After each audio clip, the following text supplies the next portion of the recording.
Hey everyone, so today's video is going to be on one of the newer dark epics. This is Morgan. So Morgan is definitely one of the coolest ones that they've released. One of the crabs from Queen of Tides.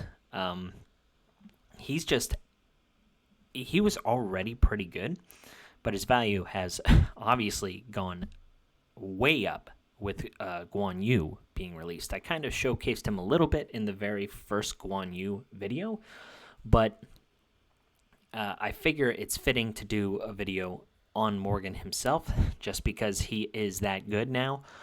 He pairs so nicely with this new hero, and now he's usable in dungeons, he's usable in guild versus environment, and he's obviously used in arena. So let's talk about him a little bit. So he has a really cool trait. It says at the start of the round, gains crab joint attack for 1 turn, and it's only 1 per wave. Basically, anytime that somebody uses an attack, he comes in and uses his special ability, which we'll talk about here in a second. Now, when he's ascended, he gains focus up too, so he'll gain 50% additional focus. This is kind of important when it comes to arena game modes.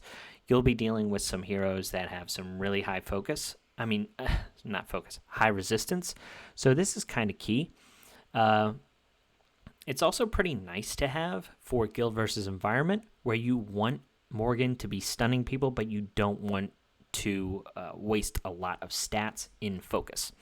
So it does go with mentioning that the Ascension is kind of good. I wouldn't say it's absolutely necessary, but I will say it definitely helps. So it is a worthwhile Ascension.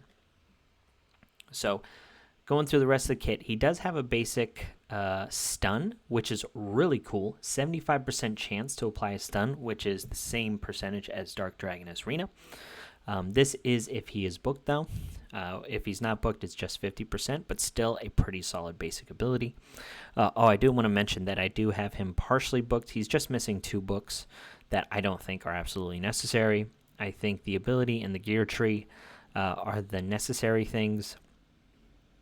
Even his physique, the 15 speed, really isn't necessary. You kind of want him going in the back of the turn order. And we'll get into that here in a second. So he is a true striker as well, which actually works out in his favor. Yeah.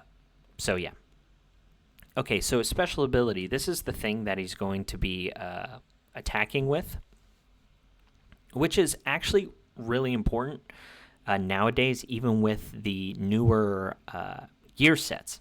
So his special ability does 100% damage to all enemies. So again, this is the thing that he's going to be joint attacking with. Every time someone attacks, he will come in and do this attack.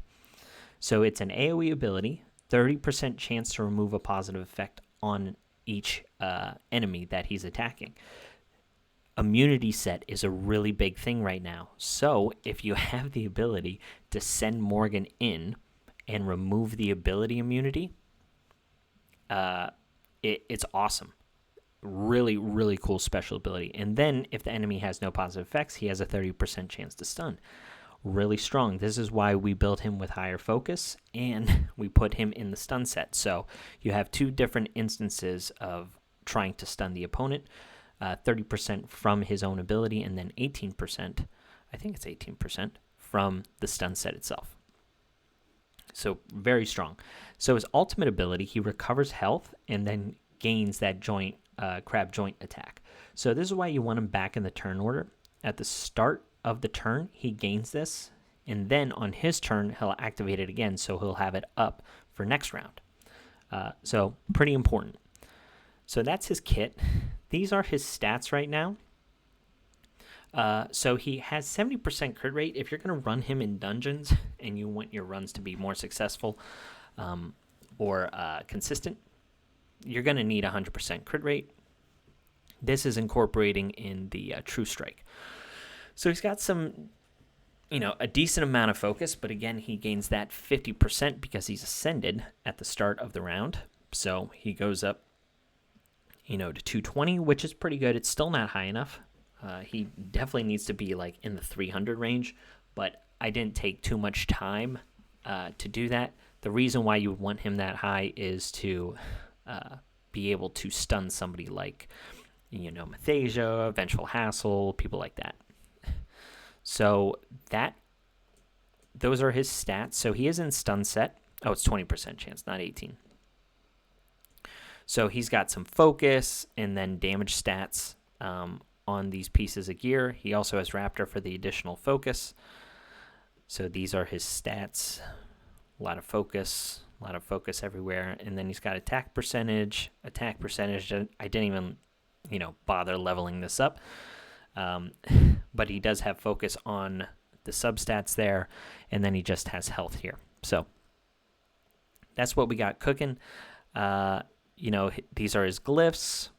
Like I said, he is Ascended 2, so on his first Ascension he gets health.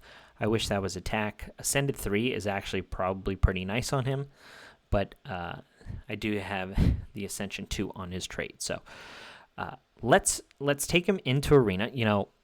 Teams like this one, which would normally be, pretty tough to deal with for some people, Morgan allows you to have the ability, to possibly stun the Oderic. We don't really need the Jabez in here. He's kind of in here to take care of the Vengeful Hassle. He's there to kind of be the shield, or not the shield, the pawn for Oderic. So that's kind of what we're working with here. He's going to be the one who has the Reaper's Grasp on him. But, a team like this, you're going to be able to stun these nicks as well, and then just really focus down on the hassle. Something like that is really what we're aiming for here. So we're going to, target the Vengeful Hassle here. We're going to do our joint attack with Morgan, and that's going to bring in Guan Yu to do some attacks here. Okay, so he went after the Fire Melisa, which is completely fine. Again, what we're trying to do here is just stun the Nyx. So we got one nice stun. We're trying to take out this Vengeful Hassle here. We were successful, and now we get these extra stuns. This is actually really important because we want to be able to make sure that they don't revive the Vengeful Hassle. That is definitely something that these teams tend to run. And here, we're hoping... Well, actually, I think we'll just stun here. Yeah. And here, what we're doing is we're putting up the joint attack again to just do the same kind of thing, right? Here, this is where we use the Fireball spell to take out the Lightnick and not worry about his additional stacks of Invincible. Here, we're just we're gaining our stacks of attack. And we're just going to try and stun again here with Morgan. Sadly, it didn't work, and they got lucky with the revive on the Vengeful Hassle. So we actually might lose here. We got a little unlucky. Oh, actually, Guan Yu still clutching it. But you saw all of the bonus attacks. From Guan Yu that paired with Morgan's bonus attack. So if you don't have unkillable heroes in there, right, that was a team of unkillables. And just all of the bonus attacks ended up just really being too much for that team. So here, we're bringing in the Jabez to deal with the Shark Salandre. This is a pretty good counter to a Morgan, that has the ability to stun. The Shark Salandre can counterattack and then gain a bonus turn, and we definitely don't want that. So what we'll do here is, we'll just target this Adeline. Here you're going to... okay, so we actually didn't get the stun here. So we'll just use Guan Yu. So there's the stun. We actually use the bonus attack on on the Royce. Things are going too fast here, but you had the extra attack from Guan Yu kill the Shark Soul Andre anyway. So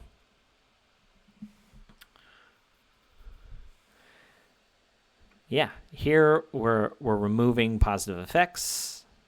Sadly, no dice. We are going to stun. And then this is where Jabez being the meat shield ends up taking out Theoderic. So yeah, you know, this is Morgan's main setting. Pairing with Guan Yu, you don't need A5 or anything like that. Pairing with Fire Melisa to do the joint attacks, get in there, maybe cause some CC because she's the fastest hero there, or Guan Yu, you know, to outspeed some of the LDs, and that's his main purpose. Now, same thing with dungeons. You know, he does really well with Guan Yu in Witch of the Wind. Now, for Witch, A5 is not needed for Guan Yu to do this, but all the bonus attacks from Morgan stack up his attack. He does do that big counterattack at the end of the round, but again, it's not like super critical. It is kind of crucial on Dragon, which I'm going to show you, but I truly believe that Guan Yu is worth the Ascension if you have the resources. I think he is just that strong. So, you know, a team like this, we're getting all of the bonus attacks from Guan Yu. We're able to basically clear the wave just with Morgan and Guan Yu.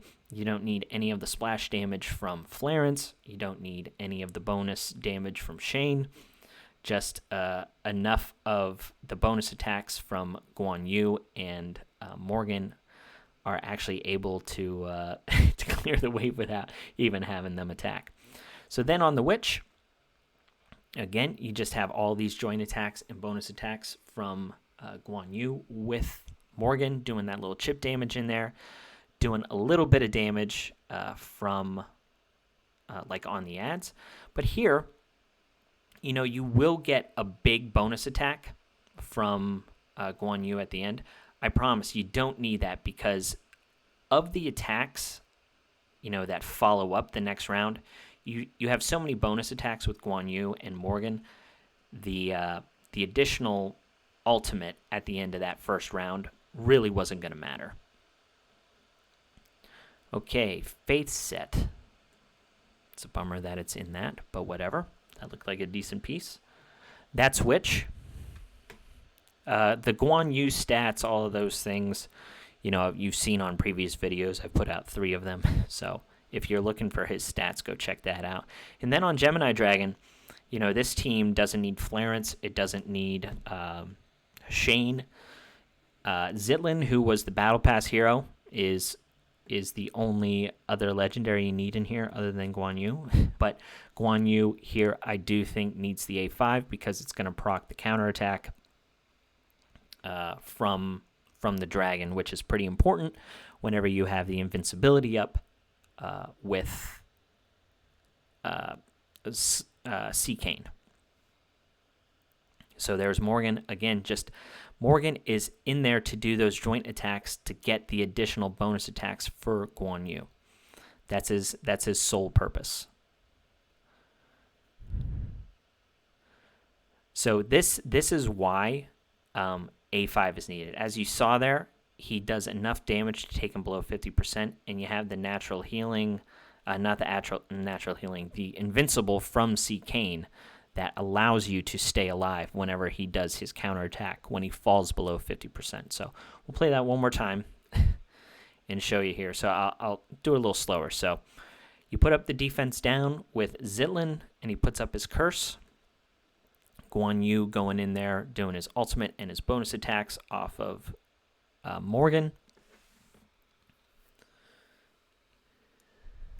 The dragon does his additional attack there.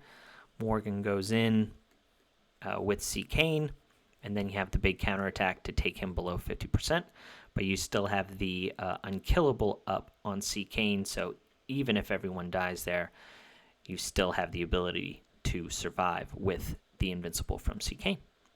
So, yeah, Morgan, really great in Dungeons, really great in Arena, and now I'm really excited to see what he can do in Guild versus Environment as well.